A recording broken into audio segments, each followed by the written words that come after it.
Kakateng jong kajing rai kalong Ryngkat bat u Jisu.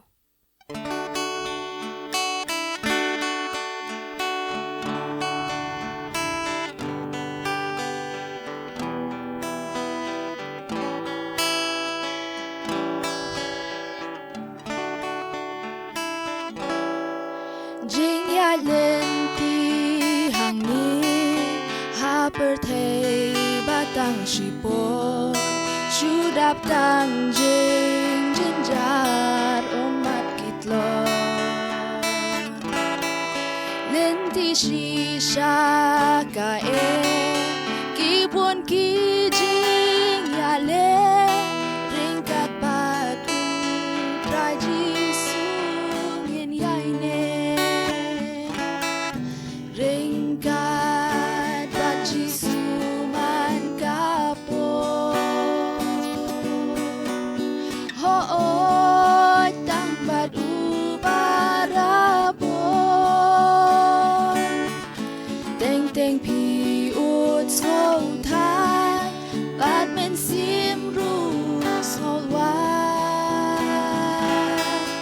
Ryngkat bat u Jisu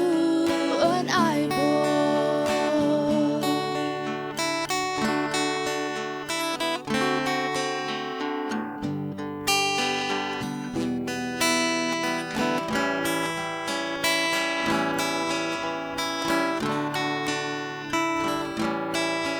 la da pi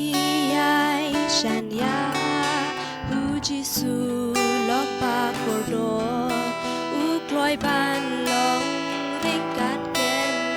barabon ha shi tom ni shi ba ha sno si ni sno pa u lok pa jan tam e ya pi yang a Ryngkat bat Jisu man kapo ho oi tang bat u barabon teng teng pi ut slow than bat men sim ru smol wa Ryngkat bat u Jisu un ai bo Ryngkat bat Jisu man kapo ho oi tang bat u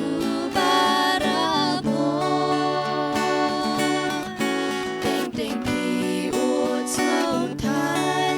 bat men sim ru smol wa Ryngkat bat u Jisu un ai bo Ryngkat bat Jisu man kapo Ublen kurku nakabanta kaburam jo. Amen.